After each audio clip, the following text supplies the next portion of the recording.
조선은 당분간은 괜찮지 않을까 싶은 거예요. 제가 엔비디아가 정고점을 못 뚫을 것 같다 그랬잖아요. 그럼 이것도 역시 이제는 정고점은 이제 물 건너간 거지. 수익 내기는 되게 어려운 장이 연말까지 아마 지속되지 않을까 싶은 거고.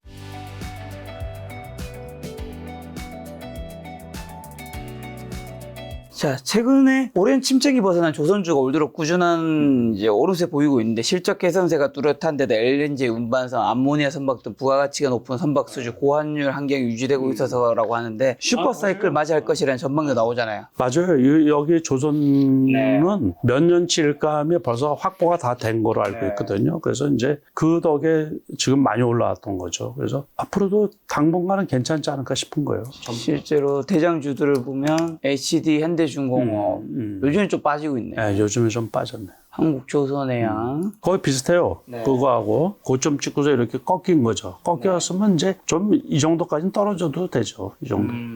그러니까 모든 주식이 그게 이제 다 반영이 돼가지고 그런 거니까. 현대미포조선도 거의 비슷하고요. 그다음에 남은 게 삼성중공업 비슷한 모양이고 다 비슷해요.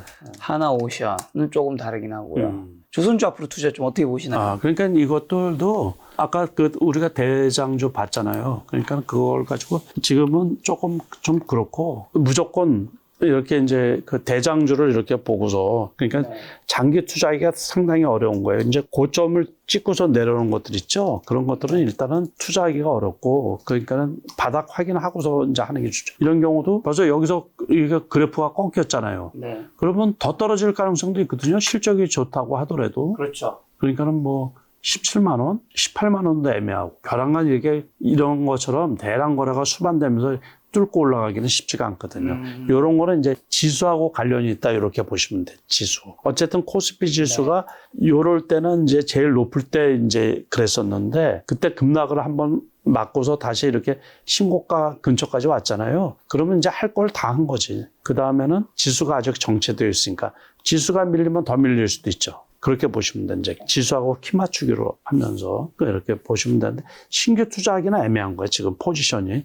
지금은요. 여기 나와서 이렇게 이제 질문하잖아요. 그럼 제일 어려운 게 뭐냐면 신규 투자할 종목이 마땅한 게 안 보이는 거야, 이제. 관리하는 차원이지. 그러니까 되게 저도 조금 답답하고 좀 그래요. 그러니까 지금 그러면 신규 투자 9월에서 이제 올해도 12월밖에 안 남았죠. 4개월. 뭘 사야 될까요? 뭐가 유망세? 아니, 살 거 없어요. 요즘 뭐 안 사시나요? 요즘에는 안 사고 단기 투자를 하죠. 단기 투자. 단기 투자는 이제 그 트레이딩 영역이기 때문에 그럴 때는 이제 계좌 관리하는 거. 기존에 장 좋을 때하고 완전히 틀리단 말이에요.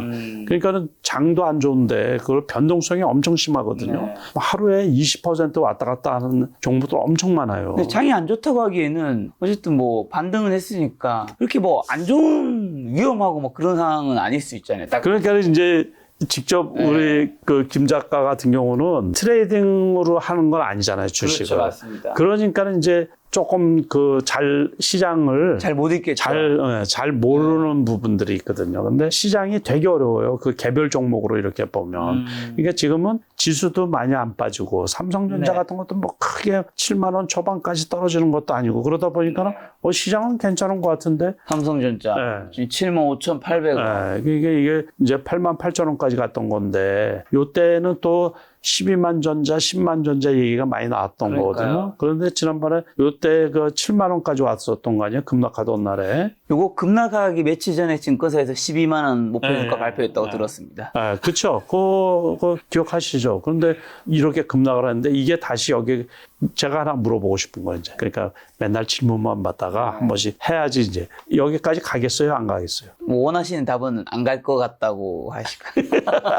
여기까지 시장 분위기상 갔으면 좋겠지만. 갔으면 좋겠지만 못 간단 말이에요. 제가 보기에는 거의 못 갈 확률이 99%예요. 올해 안에. 그러면 이게 이제 우리나라에서 시가총액 20%가 넘게 차지하고 있거든요. 코스피에서. 그러다 보니까는 지수가 이때가 이제 2,880포인트까지 왔을 때란 말이에요. 그게 12만 전자, 하다못해 10만 전자까지 가면은 2,900을 넘어서 3,000포인트도 이렇게 갈 수가 있는데 이게 못 가는 이유는 아까 말씀드린 뭐하고 매칭을 시키라고요? 엔비디아. 칩 관련주는 전부 다 엔비디아. 그러니까 하이닉스 말씀드렸죠? 하이닉스. 하이닉스 한번 줘보세요. 하이닉스. 여기 있을 때 엔비디아가 140불일 때 여기 있었던 거예요. 엔비디아가 확 떨어지니까 이거는 더 많이 떨어진 거예요. 엄청. 그러다가 어느 정도 반등하다 또 떨어진 거지 이제. 다시 전저점 근처로 가고 있어요. 그 엔비디아는 그렇지가 않은데 엔비디아는 고점 대비해서 한 10% 정도 떨어졌나? 그 정도 떨어졌는데 이거는 뭐 고점 대비해서 한 20-30% 떨어진 거죠, 여기까지. 삼성전자 SK하이닉스 앞으로 어떻게 될까요? 그러니까는 이제 엔비디아를 보면서 결정을 해야 된다 그런 얘기인데 제가 엔비디아가 정고점을 못 뚫을 것 같다 그랬잖아요. 그럼 이것도 역시 이제는 정고점은 이제 물 건너간 거지, 이제. 그래서 그거를 매칭을 시키면서 지금은 완전하게 그 미국의 칩 관련주는 엔비디아를 보고서 이제 투자 결정을 하고 판단을 하는 거예요. 거기서 반등을 하면은 엔비디아 관련 전력 인프라 관련 주식들 있죠? 그것들도 다 마찬가지예요. 그렇게 움직이는 거거든요. 여쭤보고 싶은 게 이제 여기 올해 상반기 때 이게 이제 1월부터 차트인데 이때만 해도 회장님께서는 뭐 상반기까지였나 아니면 1분기 때였는지 몰라도 막 AI라든가 반도체 로봇 그렇죠. 뭐 대장 이거 사야 될 게 많다고 하셨는데 그렇죠. 그때랑 지수를 비교한다면 지금 1월, 2월 뭐 2700대 지금이나 사실 뭐 대단히 엄청 크게 차이가 나진 않잖아요. 근데 지금은 뭐 정말 그렇게 살 게 없나요? 정말 살 게 없어요. 다시 말해서 이제 쏠림 현상이라 그래가지고 지금 우리가 아까 뭘 봤죠? 삼성 바이오로직 같은 거 봤죠? 거기에다가 조선주 봤잖아요.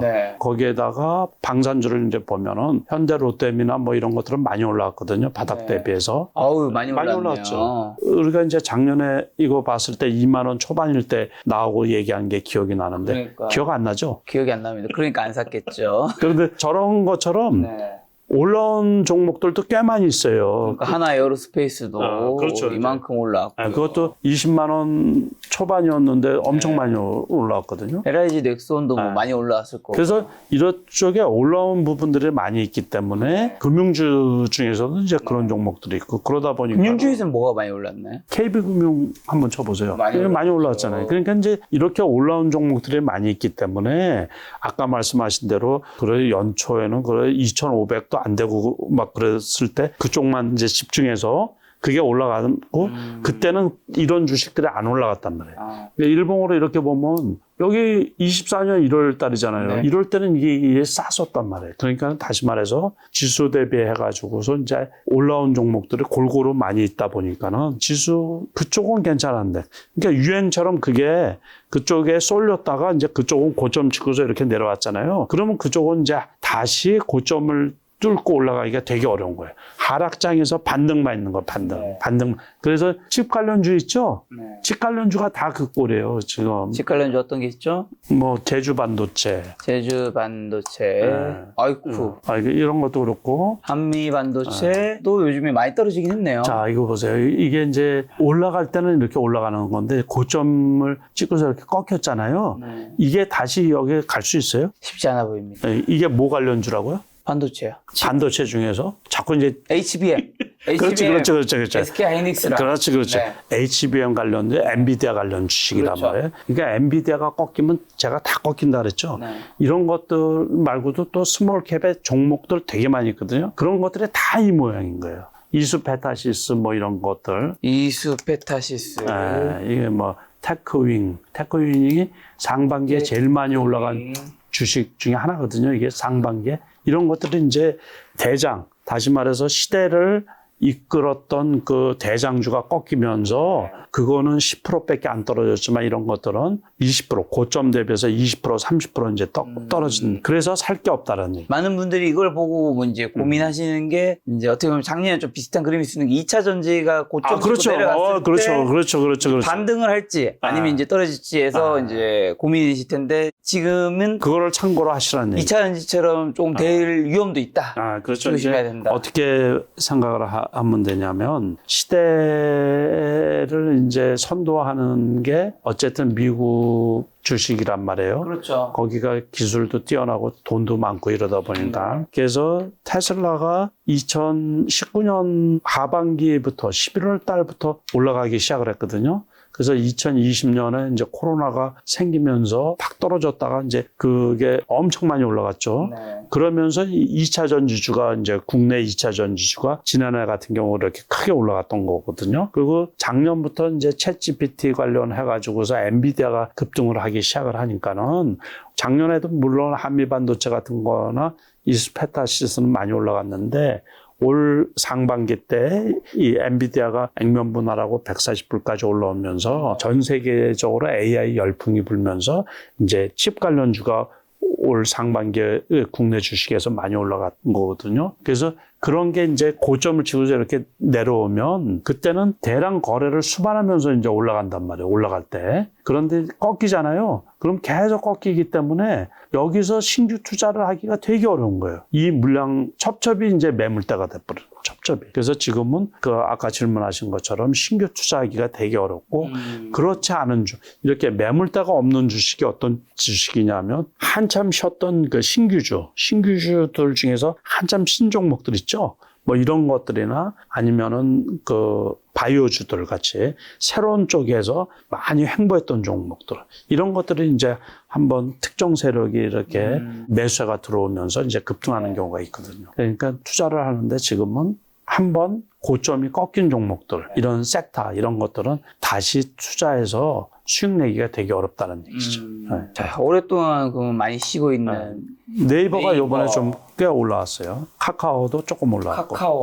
이런 것들은 이제 제가 이제 말씀을 드리고 싶은 게 이렇게 해서 1달러이 된 거예요. 1달러. 네. 바닥이. 물론 여기서 또 떨어질 수도 있어요. 떨어질 수 있는데 전체 추세가 이렇게 하락 추세잖아요. 그러면 여기 올라와도 여기 61선 있죠? 여기까지 가기가 어려워요. 그러면 다시 죽어야지, 이제 다시. 그래서 시간이 좀 필요하다는 얘기죠. 시간이 좀 필요해서 여기 121선 있죠? 이것까지 이렇게 밑에 와가지고서 올라갔다 떨어졌다 하고 막 그러면서 뒤집어져야지 이제 판이 뒤집어지는 거죠. 지금 네이버 아까 보셨잖아요. 네이버 같은 경우도 여기 내려오는 이제 61선을 이렇게 뒤집었잖아요. 네. 여기 위에 있죠. 그러다가 지금 걸려져 있는데 여기까지 못 가고서 여기까지 가면 좋죠. 가면 좋은 이유가 뭐냐면 이게 그래프가 단축이 돼요. 단축. 다시 했다가 다시 또 얻어맞고서 이렇게 또 떨어진다고. 그래서 이렇게 대꼬박고 이렇게 하다 보면은 다시 말해서 이 내려오는 121선 해가지고 이제 정별로 바뀌어지거든요. 나중에. 네. 그때 되면 이제 봐야 되는데 지금 당장은 아니라. 단기적인 이슈로 인해 가지고 뉴스로 인해서 여기서 조금 올라온 거거든요. 그래서 투자하기가 되게 어려운 거예요. 원래 굉장히 좋아하셨던 현대차 그리고 기아는요. 요번에 고점 대비해서 많이 떨어졌죠. 네. 그러니까 사실 그 사이에 많이 올랐어요. 많이 올라서 그런 것도 있고 달러가 강세이면서 그 혜택도 조금 받는데 지금 이제 금리 인하로 인해 가지고 원화가 강세를 띄는 편이잖아요. 그래서 네. 지금 1,300원 초반까지 원달러 환율이 이렇게 오면서 고영향도 있고 그때 너무 많이 올라온 거 실적이 상당히 좋았는데 이제 실적 피크가 아니었나. 이때까지 많이 올랐죠. 6월 달까지. 네. 그게 있어서 지금 많이 떨어졌는데 그러니까는 이런 것들도 참 문제인 거예요. 이게 그것도 지수하고 또 마찬가지예요. 지수가 지금 지지부진하면서 이것도 이제 여기 급락했다가 조금 반등을 했다가 다시 이제 고자리지 지금 10만 원, 그 기아 같은 건 10만 원 초반인데 그래도 조금 괜찮지 않을까? 이제 지수가 올라가면 올라가겠죠. 어느 정도. 그렇게 보시면 돼요. 네. 오랫동안 쉬었는데 지금 조금 움직임이 다르게 느껴진 포스코홀딩스랑 포스코 퓨처엠. 다 여기를 바닥이라고 보시면 되고 아까 설명한 거 비슷하죠. 여기까지는 갈 수 있는데 만약에 분위기상 좋아지고 그러면 여기까지는 갈 수가 있죠. 근데 이번에 뭐 전기차 화재 있잖아요. 네. 또 폭발 뭐 이런 것들 때문에 또 주춤하고 그렇죠 지금. 에코프로 BM은 이거는 더 나쁘지. 더 나쁘고 더 나쁘고. 에코프로는 이것도 더 나쁘고. 내서 나쁜데 포스코가 그나마 좀 낫네요. 조금 낫네. 예, 그거하고 뭐가 조금 괜찮냐면 삼성 SDI도 조금 괜찮아요. 조금. 이것도 조금 그거하고 비슷하죠. 그러니까 요거는 여기에서 지지한다고 보면 되고 그렇다고 힘이 세가지고 뭐 이걸 뚫고 이렇게 가기는 조금 난망한 일이고 아무튼 시간이 좀 전체적 그러다 보니까는 투자할 종목이 안 보이죠. 네, 좋은 게 없고 사고 싶은 거는 이미 비싸고. 네. 자, 그러면 이제 올해 9월이랑 12월 한국 미국 증시는 좀 어떻게 될까요? 올해 남은 4분기 요 정도 좀 못 못 들 것 같죠. 저는 못 들을 거로 봐요. 그런데 이제 미국 대선이 이제 11월 달에 있잖아요. 네. 그래서 대선이 끝나면 아마 그 나스닥 기준으로 해서 18,000포인트 정도 갈 수 있지 않을까 이렇게 보고 있거든요. 네. 지금은 이제 불확실성도 있고 나스닥 기준 18,000원 이 정도. 요거는 넘어갈 수 있지 않을까 싶은 거예요. 네. 지금. 그래서 요 근처까지도 올 수 있지 않을까 싶었는데 이제 우리나라 주식은 또 그렇지 않다고 보고 있거든요. 그 이유는 지금 이제 개별주가 잘 안 돼요. 되게 어려운 장이에요, 지금. 계속 후속 매수하고 없어가지고 변동성은 엄청 크고 그래서 후속 매수하는 없고 그래가지고 개별주 투자가 엄청 어려워요. 그래서 테마로 해가지고 이렇게 반짝이는 종목들도 하루 이틀 뭐 2, 3일 움직이면 그냥 죽어버리는 경우가 되게 많이 있거든요. 그래서 변동성이 엄청 크기 때문에 적극적으로 투자하기가 되게 어려워요. 장 자체가. 그렇다고 지수는 그렇게 많이 안 빠질 거로 보고 있거든요. 그러니까 지난번처럼 아주 크게 떨어질 건 없는데 먹기는 수익 내기는 되게 어려운 장이 연말까지 아마 지속되지 않을까 싶은 거고 금투세 도입 그 문제 있잖아요. 그게 아주 매듭이 안 지어져서 그것도 한몫하지 않나 싶은 거예요. 그러니까 큰 손, 소위 말해서 투자금이 큰 개인 투자자들이 투자를 망설이지 않나 싶은 거예요. 운영을 어떻게 해야 되는지 불확실하다 보니까 아주 그게 유예를 시키든 아니면 뭐 완화를 시키든 또는 아니면 폐지를 시키든 어떤 결론이 나야지 거기에 맞춰서 자금을 어떻게 운용하든가 뭐 이런 결정이 생길 수가 있는데 그게 불확실하다 보니까 지금 국내 시장이 조금 답답한 형국이 아닌가 그렇게 생각이 들거든요.